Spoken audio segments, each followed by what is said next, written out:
Hoje eu quero ler um texto para você de um cara que estava habitado pelo inferno. É um texto que você encontra aqui, onde o Braulio vai colocar, e já colocou. Nosso tema é Quantos egos você tem? E o texto está em Marcos 5.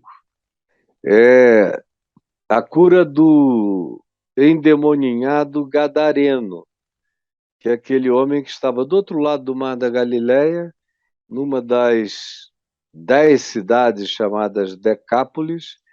Ele estava na cidade, na região de Geresa e região de Gadara, são regiões gêmeas, e Geresa, inclusive, é também um dos nomes do Mar da Galileia, é Lago de Genezaré, dessa cidade de Genesa. E dá nome também ao lago do outro lado do Mar da Galileia, havia aqueles que o chamavam de Lago de Genezaré. Do lado de cá era Mar da Galileia. Então, é aí que esse homem passa a vida, nos cemitérios de Geresa, que era uma cidade grande e greco-romana enorme, poderosa, está em pé, boa parte dela está em pé até o dia de hoje. Pedras escuras de basalto, está lá, e eu já visitei muitas vezes. É um lugar que eu gosto de visitar. Geresa é uma ruína belíssima, enorme, grande, bem preservada. Era ali que esse homem vivia. Era também uma região não judaica, portanto considerada pagã pelos judeus, embora fosse só do outro lado do Mar da Galileia, 12 quilômetros, mas os judeus eram separatistas, eram sionistas radicais, os judeus de Jerusalém, e eram os que dominavam tudo. E aí a gente lê aqui que houve um encontro de Jesus com esse homem, que era um homem que todos temiam, porque ele quebrava as correntes, despedaçava as cadeias, ninguém conseguia detê-lo, ele arrombava tudo, ele vivia nos cemitérios, ele comia qualquer coisa, ele era um desvairado. Se tivesse um pedaço de carne podre, ele botava na boca. Ele vivia como um ser completamente carregado da cara das malignidades que o possuíam. E toda a cidade de Geresa, região de Gadara, todo mundo tinha pavor desse indivíduo. Mas, ao mesmo tempo, ninguém queria matá-lo, porque ele expressava como louco, e os loucos têm permissão de liberdade de expressão. Frequentemente, quando você vê alguém fazendo o que não deve, em geral, quando isso acontece e ninguém faz nada, é porque é o louco. E com o louco, todo mundo quer evitar confrontamento. O cara faz xixi nas calças, joga pedra em você, alucina-se, fala barbaridade, mente descaradamente, ele não sabe de nada, não tem compromisso com nada, é um desvairado. Então o pessoal só corria. E, se possível, queriam preservá-lo, porque ele também falava cada coisa que era ótima para os moradores de Geresa, porque eram agressões aos romanos, que estavam lá com uma legião. E os romanos não faziam nada com o louco, porque louco é louco, louco fala tudo, deixa o louco falar. E ele falava, até que ele encontra Jesus. E Jesus olhou e viu que ele estava possesso de espíritos malignos, e foi logo dizendo: sai dele, espírito maligno. Aí ele pede a Jesus que Jesus não o expulse, não o mande para o abismo. Por favor, não me mandes para o abismo. Conjuro-te por Deus que não me atormentes. Porque Jesus dissera: espírito imundo, sai desse homem. Então, perguntou Jesus ao homem: qual é o teu nome? Respondeu ele: Legião é o meu nome, porque somos muitos. E rogou-lhe encarecidamente que não os mandasse para fora do país, porque eles estavam aculturados, eles já trabalhavam com aquela cultura há séculos. Eu não tenho tempo aqui para explicar por que eu sei que eles estavam imiscuídos com aquela cultura há séculos, mas é verdade o que eu estou lhes dizendo. Por isso eles pedem para não serem lançados fora daquele lugar, daquela região, daquele pequeno estado, daquele país, daquela cultura na qual ele já estava simbiotizado há muitos séculos. Eu não quero ter que fazer adaptações. Eu quero ficar aqui. Aqui eu e a cultura já somos um. Os espíritos se aproveitam da produção cultural dos humanos para arrancarem dela o que lhes seja conveniente e retroalimentarem a cultura com a exacerbação daquilo que eles julgam conveniente para um espírito demoníaco divulgar ou aumentar ou exacerbar. Esse é o processo de retroalimentação. Então respondeu Jesus a ele, quando perguntou: qual é o teu nome? E o endemoninhado respondeu: Legião é o meu nome, porque somos muitos, e rogo encarecidamente que não nos mandes para fora do país. Aí tinha uma manada de porcos pastando ali, e os espíritos imundos pediram a Jesus, dizendo: manda-nos para os porcos, mas não nos mandes para fora do país, deixa a gente entrar neles, deixa a gente garantir a nossa estada na região, deixa a gente pelo menos morrer neles. E Jesus o permitiu. Então, saindo os espíritos imundos do homem, entraram nos porcos. E a manada se jogou de despenhadeiro abaixo, no lago de Genezaré, que estava ali pertinho, e se afogou. Mas a minha questão hoje com você tem a ver com as muitas caras. A minha questão com você hoje tem a ver com as muitas caras. Você está me entendendo? O Braulio deve estar com aquele botão dele preso lá, porque eu estou falando aqui. Ó. A minha questão com você hoje tem a ver com as muitas caras, sobre as quais eu já iniciei falando. E são faces e faces, identidades e identidades, personas e personas, como era o caso desse homem aqui. Uma legião romana era feita de milhares de soldados. E aqui se diz que quando o número de porcos nos quais esses demônios entraram, se diz que eram cerca de 2.000 porcos. 2.000 porcos. Você veja como aquele homem estava lotado. Por isso dizer somos uma legião, não só era uma denúncia contra os romanos que estavam ali ocupando terra que não era deles e oprimindo os povos, como também identificava uma força beligerante, dominante, cheia de ódio, que acabara se transformando na melhor ilustração do que o tinha invadido. Assim como o nome da cidade, Geresa, vem de uma raiz de onde deriva-se a palavra expulso. A palavra obrigado e expulso.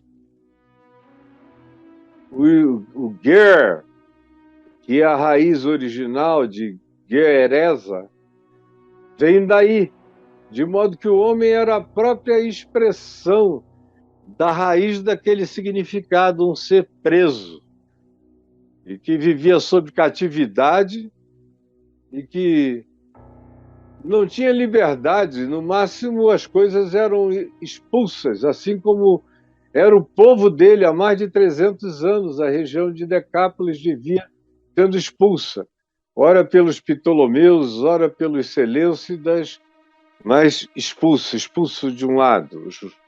Os gregos egípcios tomavam conta, os Ptolomeus, aí eles ficavam sob domínio Ptolomeu. Aí os da Síria, os Ptolomeus, os Seleucidas, que eram gregos da Síria, expulsavam os gregos egípcios.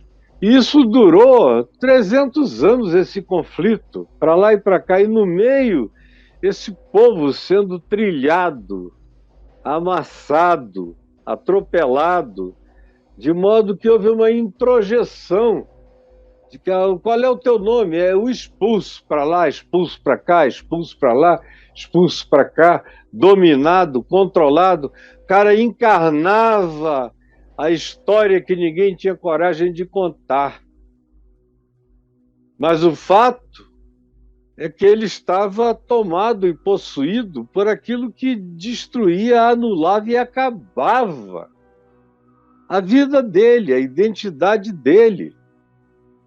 E eu acho tão bonito que Jesus, quando chega, vê o estado do homem e vai logo dizendo: sai dele, espírito imundo. Foi por causa dessa fala de Jesus que teve o diálogo dos espíritos com Jesus.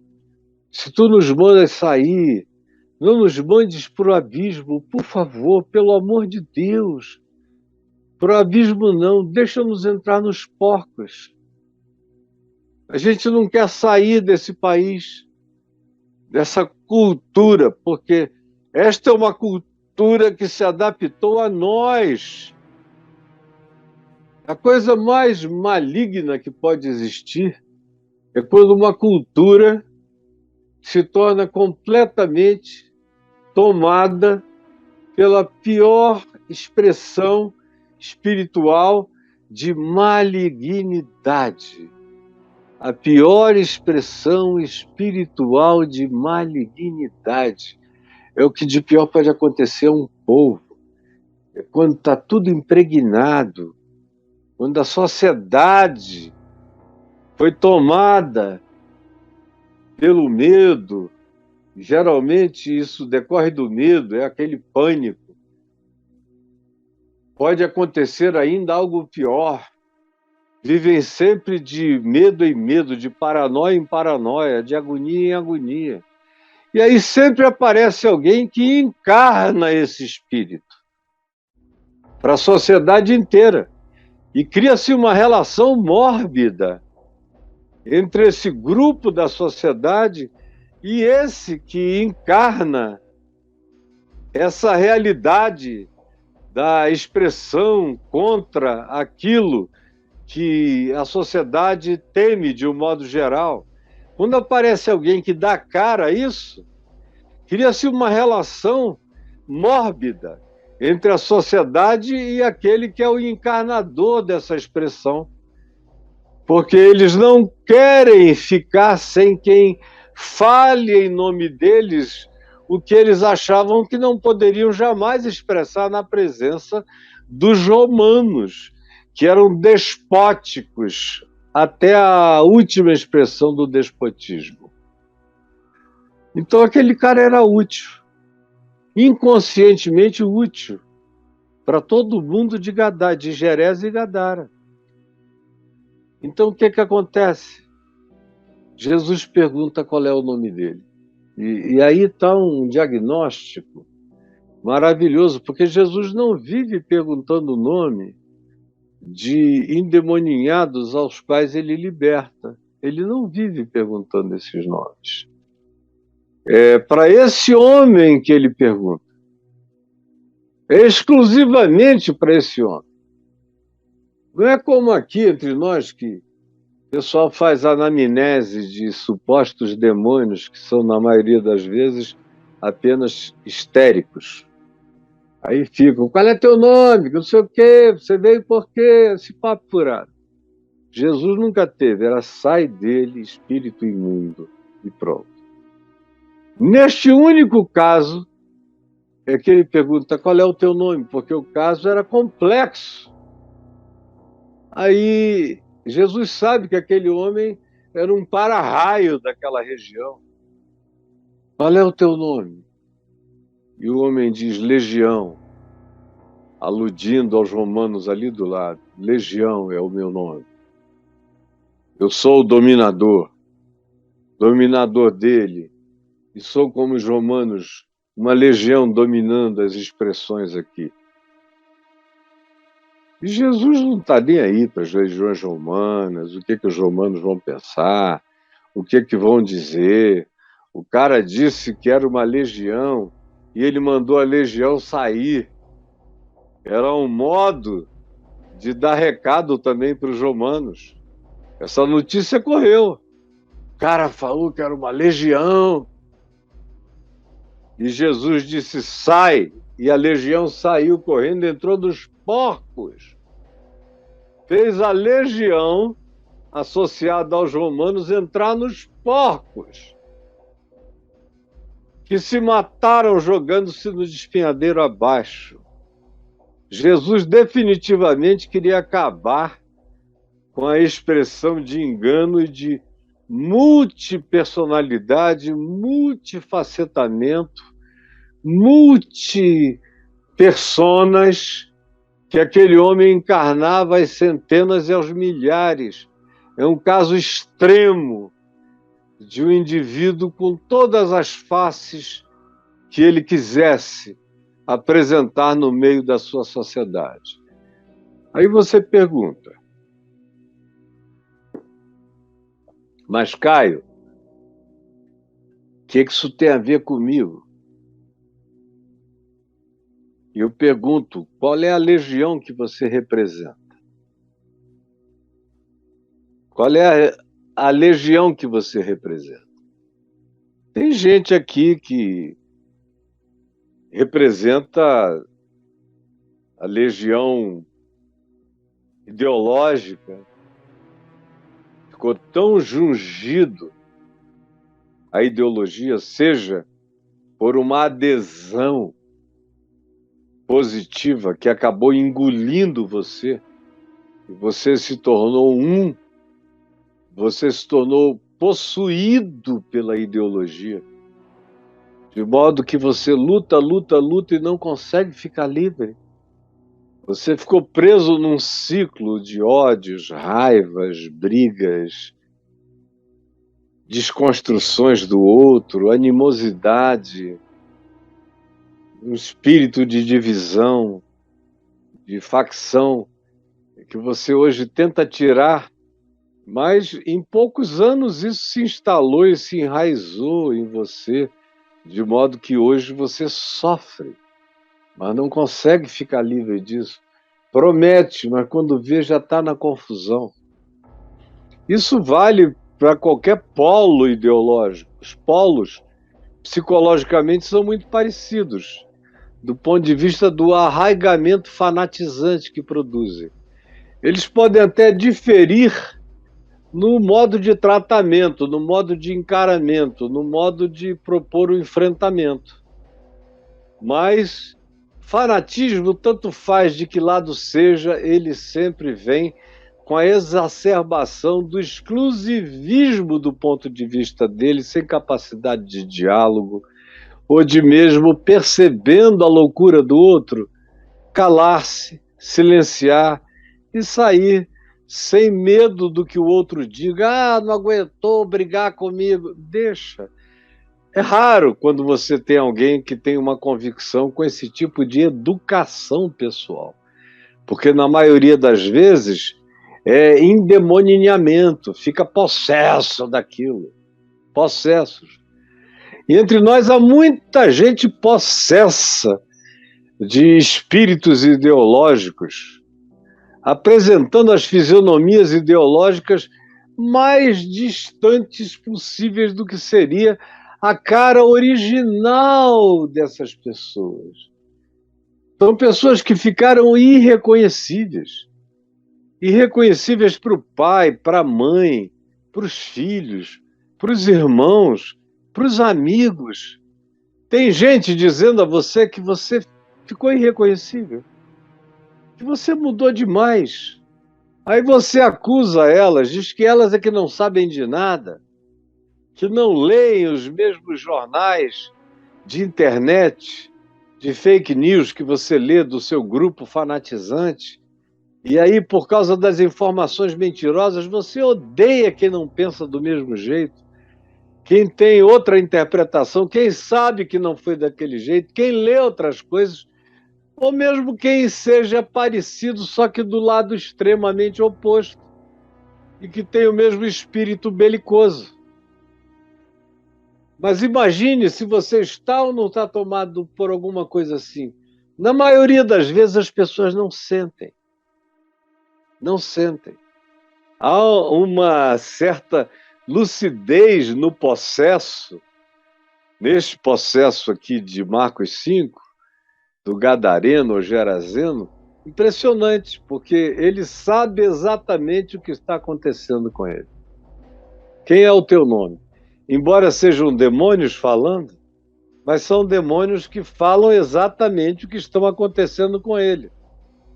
E quando demônios falam exatamente o que está acontecendo com a pessoa, é porque o eu da pessoa, de algum modo estranho, ainda pulsa. Qual é o teu nome? Legião é o meu nome. É o meu nome. Ele singulariza a pluralidade da definição de legião, que eram milhares. Legião somos nós, era o que ele deveria dizer. Legião é o nosso nome.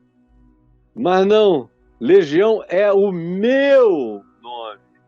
Porque tinha ainda um indivíduo ali, que não tinha sido morto, apesar do massacre dos muitos espíritos e das loucuras incontroláveis sob as quais esse indivíduo existia. Legião é o meu nome. Essa é a parte, depois da presença de Jesus ali, que é o que garante tudo, essa é a parte humanamente mais importante de qualquer processo, de qualquer libertação, de qualquer volta à consciência. É a gente ter essa capacidade de se identificar. E por isso eu pergunto a você, quais são as personas que você vem encarnando? Tem uns que encaram e que praticam e expressam a legião religiosa, da possessão religiosa. Você está pensando que eu estou de brincadeira? Eu conheço milhões de pessoas que estão possessas por uma potestade religiosa, por espíritos que decorrem de uma potestade religiosa. Porque são potestades de ódio, de intolerância, de supremacismo, portanto, de superioridade, de preferências, de posição moral superior aos demais da sociedade. São os capacitados a definirem como consciência moralista, não é moral nem ética, é moralista da sociedade, como a sociedade deve ser. São aqueles que ambicionam se tornarem maiorias para oprimirem os outros, que são diferentes, que são grupos menores e que só vão ter expressão de liberdade enquanto o grupo que mais cresce religiosamente não atingir a maioria no país. Do contrário, vai se instalar uma teocracia religiosa das piores e mais opressivas. Vocês não têm ideia do que possa nos aguardar. E é terrível, porque são legiões, são pessoas sozinhas, falando, gritando por milhares, e numa ousadia intrépida, louca, ensandecida, incontrolável, gritando desesperadamente. É uma legião. E mudaram de atitude, mudaram de cara, mudaram de espírito, mudaram de amizades, mudaram de tudo. Viraram pessoas insuportáveis, chatas, briguentas, puxadoras de assuntos que só dividem e não unem. E se você disser, pelo amor de Deus, para com isso, elas não conseguem. Elas dizem, não, para mim não tem mais jeito, eu me tornei assim, e você assim até morrer. Qual é o teu nome? Você está possuído pelo quê? Ou tem aqueles no outro extremo do espectro que agem de maneira mais ou menos semelhante. Só não são tão ogros quanto o outro extremo se tornou. Tem mais diálogo, tem menos agressividade, mas também tem. E tem aqueles muitos outros coletivismos que nos possuem. Existem aqueles que se tornam possuídos, por exemplo, pela família do cônjuge.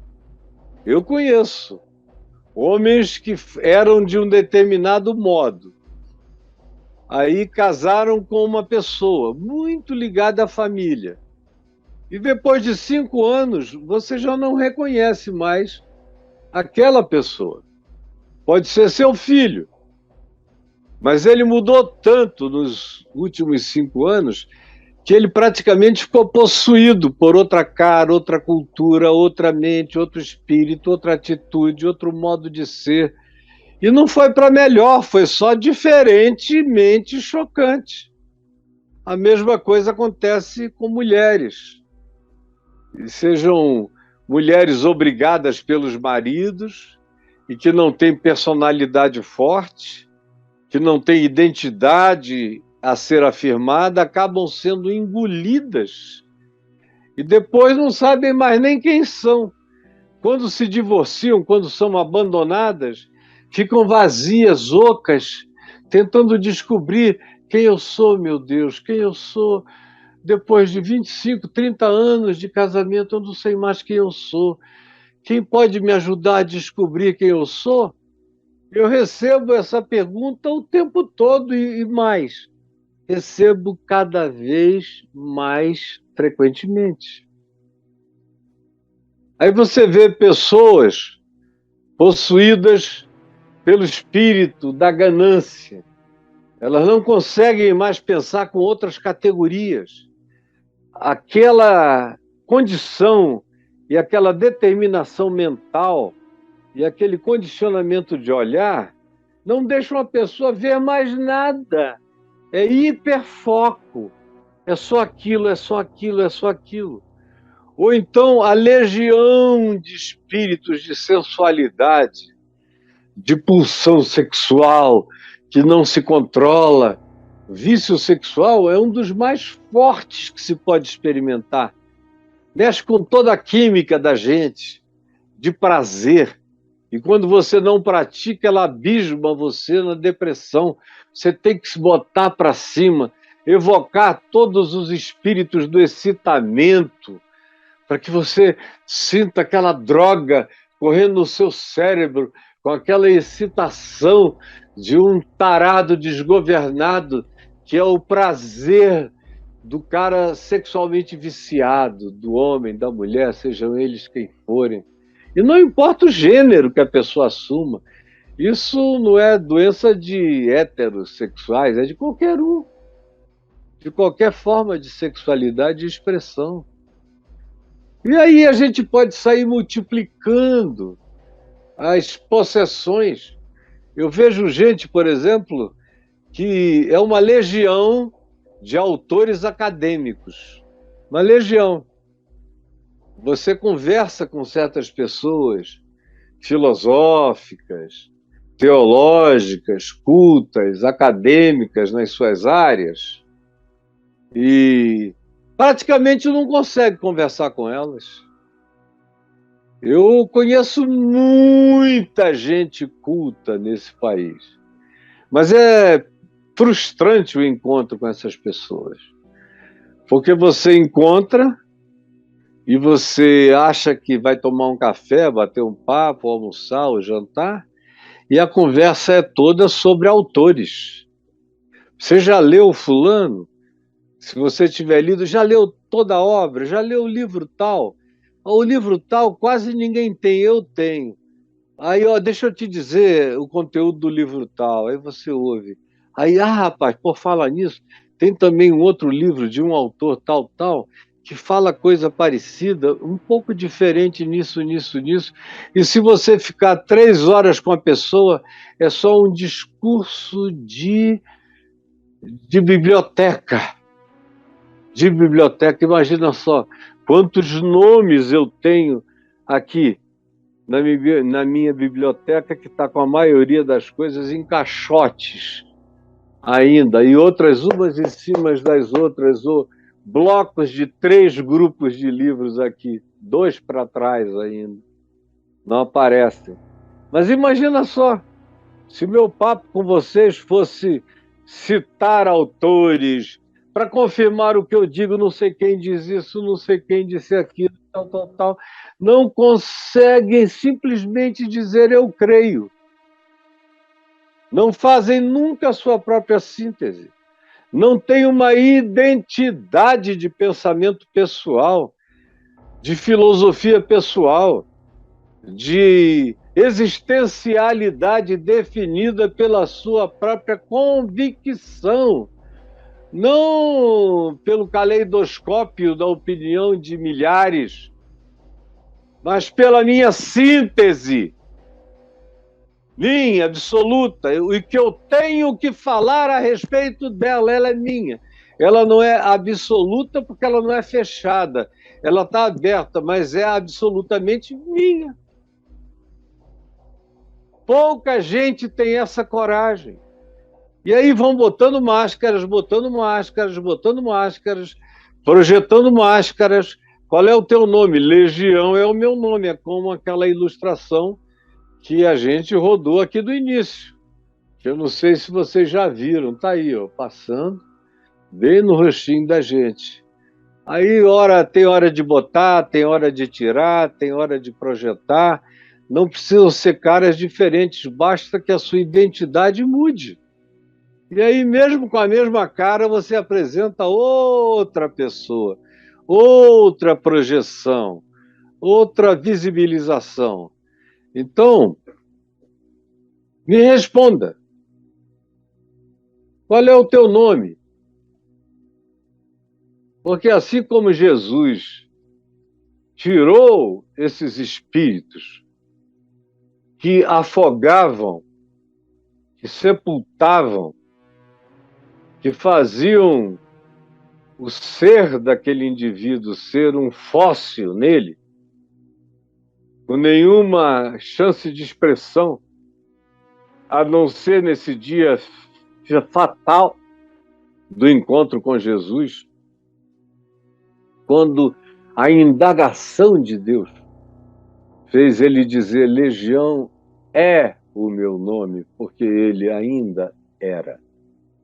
Apesar de todo o abafamento, de todo o controle, de toda a loucura, de vez em quando ainda subia, ainda havia uma aparição, ainda havia alguma pontinha do nariz, tomava fôlego e afundava outra vez no abismo daquelas muitas identidades.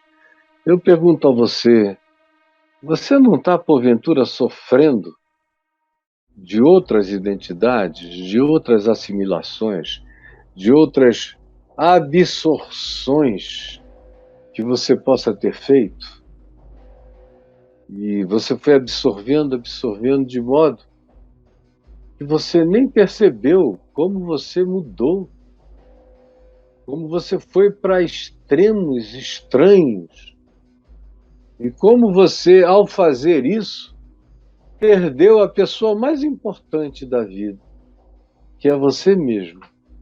Você mesmo. Você foi produzindo personas, caras, apresentações, representações variadas e diversas.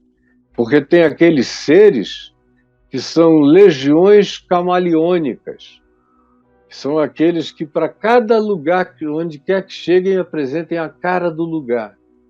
São miméticos, absorvem as tonalidades, as aparências. São como uma lula gigante, assim, que toma todas as caras, todas as formas, todos os tamanhos. São seres moluscos, que não têm uma espinhela, que não têm uma estrutura imutável. Não, eles são altamente adaptáveis, vão botando a cara que as pessoas querem ver. E aí perde a identidade. Presta atenção no que eu estou te dizendo, tá vendo? Preste atenção no que eu estou lhe falando. Quem tem cara para todo mundo, não tem cara para si. Quem tem cara para todo mundo, quem apresenta uma cara conforme o desejo de cada pessoa que encontra, se desencontra de si mesmo. Perde seu próprio eu nessas construções, dessas camadas falsificadas da sua identidade. E deixa eu dizer uma última coisa. A única pessoa que pode se relacionar com Deus em você é você. Não são as suas personas. Deus não conhece as suas personas. Você pode ter milhares de máscaras, de caras, de interpretações, de posicionamentos nos ambientes sociais que você frequenta e variar essa cara de acordo com as ambiências, mas esses que você cria, produz e mascara, Deus não conhece. Tem gente que vive de máscara, quase desde o dia que nasceram. Tem uns que bem pequenininhos começaram a se mascarar. Tem outros que começaram na adolescência. Outros na primeira juventude. Outros depois que o primeiro casamento acabou e você tinha 27 anos de idade, disse: nunca mais eu vou ser sincero com ninguém. E aí você só apresenta máscaras. E aí não tem nenhuma relação com Deus, porque Deus não é o Senhor do trono do baile de máscaras. Ele é o Senhor do quebrantado, humilde, sincero de coração, que tem uma cara só diante dele e uma cara só para a vida. Os que têm muitas caras ele chama de hipócrita, que quer dizer mascarado, usador de máscara, que é a pessoa aparentemente que mais recebeu confrontação de Jesus no Evangelho. Foi esse tipo de personalidade, de natureza e de expressão humana, os hipócritas. Hipócritas. Hipócritas. É o que ele diz o tempo todo: tire a máscara. De máscara eu não te conheço. Eu não sei quem você é. Viveu de máscara? Vai ficar de fora. A máscara não apresentou a sua identidade.